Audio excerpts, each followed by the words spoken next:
How much do you think it is a Christian play? Where do you come down in that?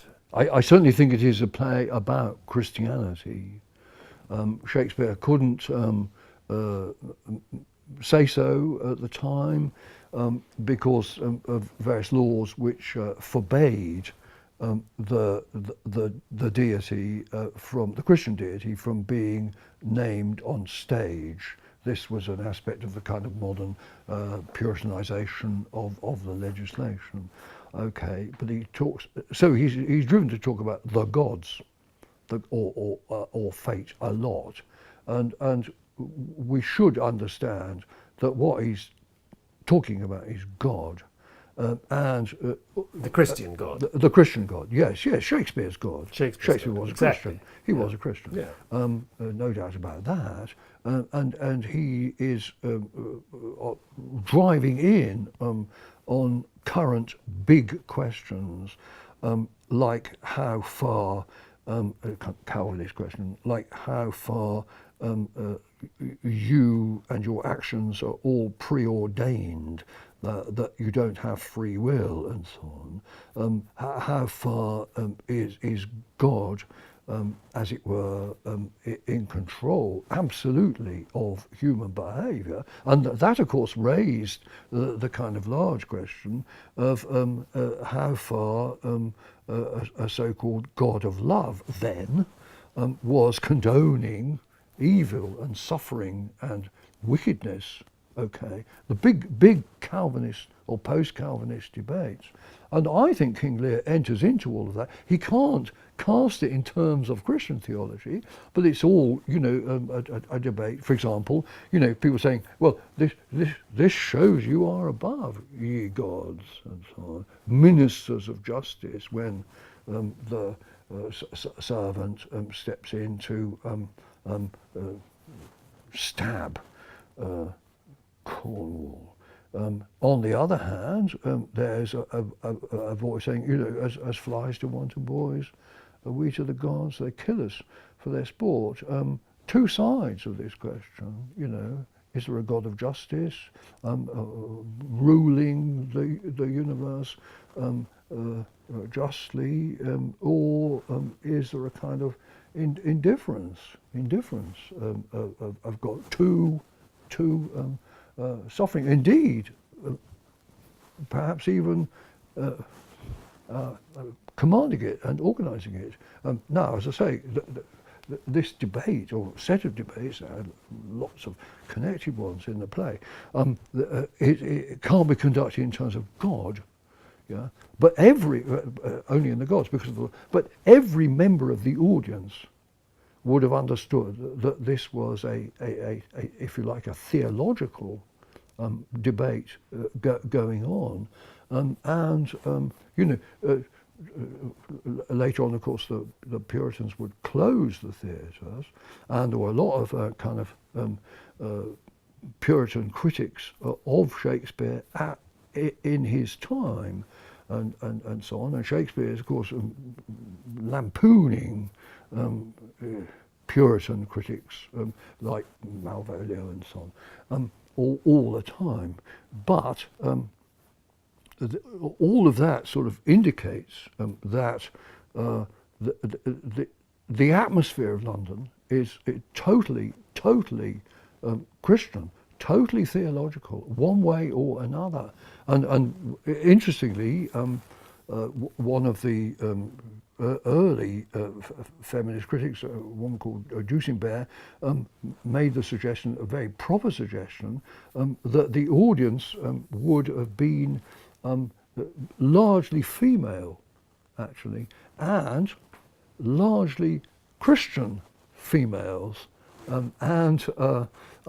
She wants to kind of direct our attention, or to see the play's attention to these kind of Christian things as particularly in the air for the women, the Christian women in the audience, which is a very interesting thought, actually. Lots of Christian men, but everybody was a Christian in the audience. Everybody. I mean, it was just the odd kind of atheist, but that he was called Marlowe, Okay, everybody's a Christian, and Shakespeare's talking about up to the minute theological things, which are animating the audience in Queen Elizabeth's time. You know, I mean, he remembers, and this I think runs through the play. How should kings behave? How should kings behave? Well, this is sort of dangerous talk in a way at the time. Shakespeare is, and everybody remembers that Queen Elizabeth only got there by an act of, well, in the first place, killing her sister, and then all the way back, the defection of Henry VIII from the Roman Catholic Church, which is in living memory, as it were, and the whole notion of kingship, which animates lots of Shakespeare plays, is not just a matter of kind of power and so on.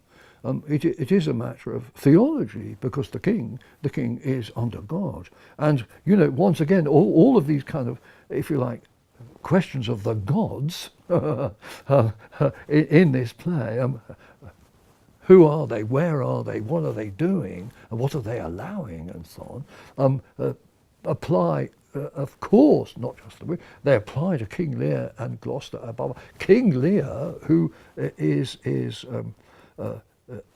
represented on the stage as a kind of emblem of the Christian monarch, the contentiously Christian monarch in Shakespeare's time. Now, as a matter of fact, this is kind of ignored a great deal by a lot of the critical tradition who want to talk about the original King Lear as a kind of ancient Britain and so on and so on. And that's all crap, actually. That is actual crap.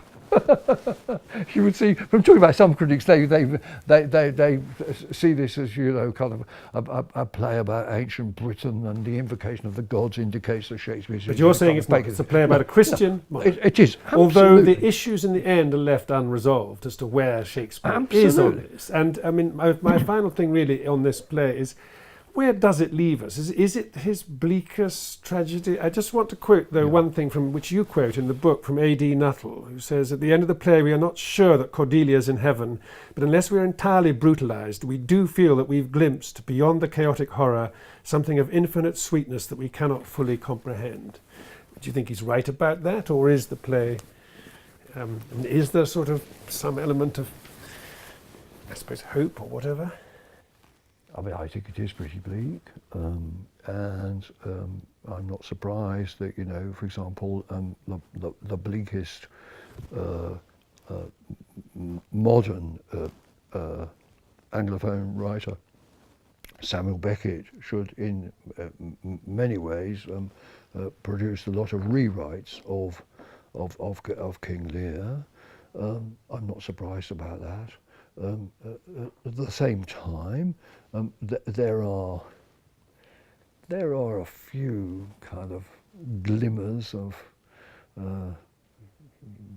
anti-bleakness, but I would have thought they're very slight. And the truth of the matter is that, you know, Lear dies and Cordelia dies.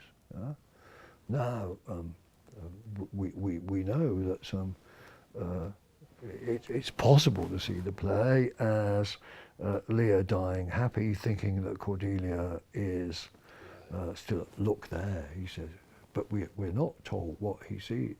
Does he think her lips are still moving, that she's still alive, and so on. There's a breath there. It's not clear, and that's one of the kind of good things about it. But by and large, I think we believe that Lear dies unhappy, as it were, and if he thinks she's still alive, that is an aspect of his kind of continuing foolishness. And Cordelia, we know absolutely, is dead. Okay, so there is a kind of farcing about this. the failed suicide of Gloucester, for example, makes a kind of comedy out of the bleakness, but that has a bit like the kind of daftness of the play, which is so overwhelming. That sort of farcing element there, Gloucester thinking he's at Dover Cliff and can throw himself off and so on, and being deceived by his pretend mad son, that indeed he is dead. I mean, it's farcical. It's quite, but it has extraordinary, once again, extraordinary, overwhelming force. It's hard, I think, for anybody to come out of the theatre feeling at all cheered.